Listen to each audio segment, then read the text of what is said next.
In globular clusters, many of the stars actually appear to blink or flicker or actually just change how bright they are. And what actually causes that?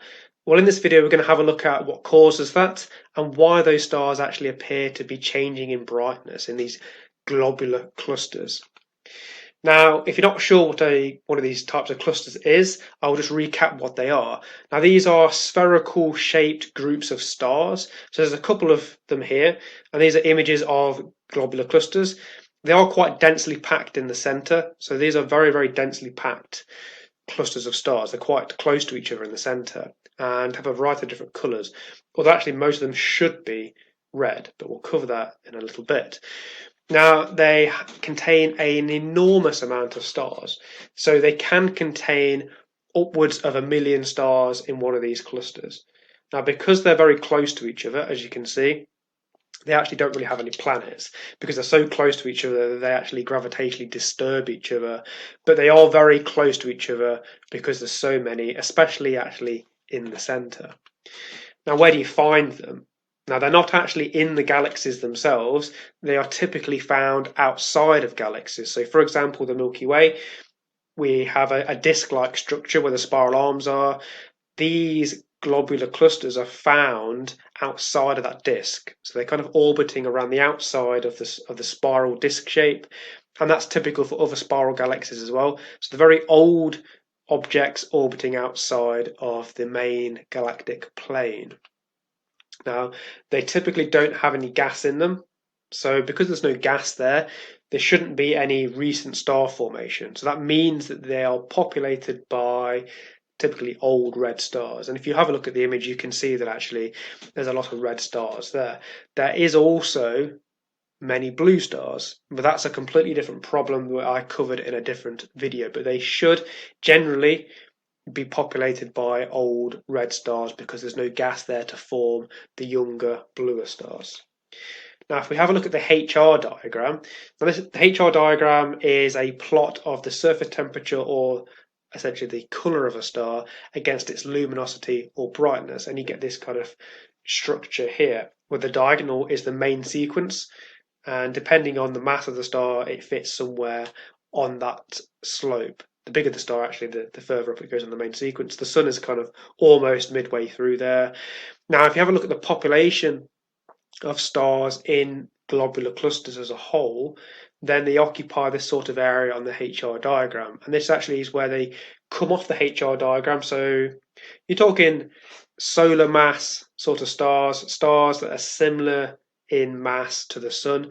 When they evolve off the main sequence, they typically go to the upper right of the HR diagram towards the giant phase. There's also like an instability strip there as well, which is key for understanding why some of these stars are varying in the way that they are. So they occupy this sort of area on the HR diagram.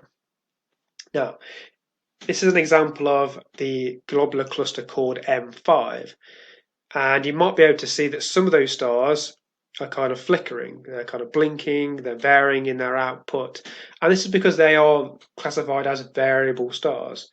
So they are varying in their output. It's not to do with the way we're observing them, they are actually changing how bright they are. And depending on what sort of variable star they are, they can change on the order of days, depending on what their cycle is. Now, this is M3. And it's zoomed in a little bit more this time round. And if you have a look in the zoom section, you can see some of those stars changing in brightness. A little bit easier to see there. And you can see that quite a few of those stars are changing how bright they are. So they're kind of almost blinking or flashing or flickering a little bit. And this is because they are variable stars. Now, those variable stars in the globular clusters are our Lyra stars. So they occupy this particular part of the HR diagram, and they actually pulsate. So the reason why we're seeing them change in brightness is because they're actually getting bigger and then getting smaller. And because they get bigger, they have a larger surface area, they appear to be more luminous. So we see them get brighter. And as they contract, then the opposite happens. So it's a pulsation of the star that causes the variation in the brightness that we actually see.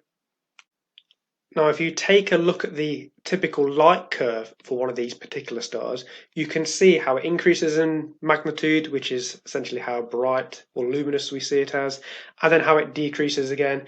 Now, this would typically happen in a cycle.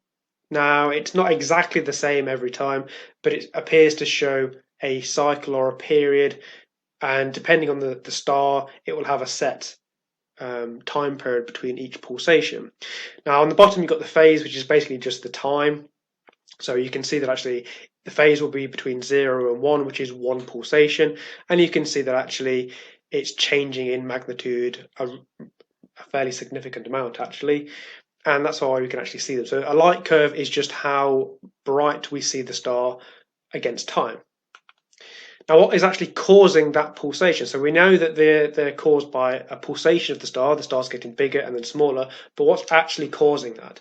Well, let's just start with hydrostatic equilibrium. So on the main sequence, or most stars, if they are static in essentially their size, they're not expanding, they're not contracting, they're in hydrostatic equilibrium. That means that the gravitational forces trying to collapse the star are balanced by an outward pressure. So the star is generating energy at its core. That energy, or those photons, are making its way out to the surface, which we then see as they leave the surface, radiated away. That then balances out the gravity. So it's a balance of the pressure and the gravity which then holds them together. So it's important that it's this balance here for the pulsation part. Now the pulsation then relates to how opaque the star's atmosphere is.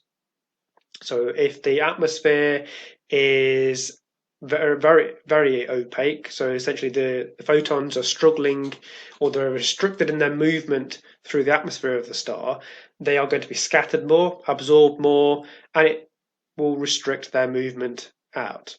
And on the opposite side, if they're quite transparent, then the photons can move quite freely out to the surface and then they radiate away. So it's this how opaque the star is to how the pulsation begins and how it's sustained.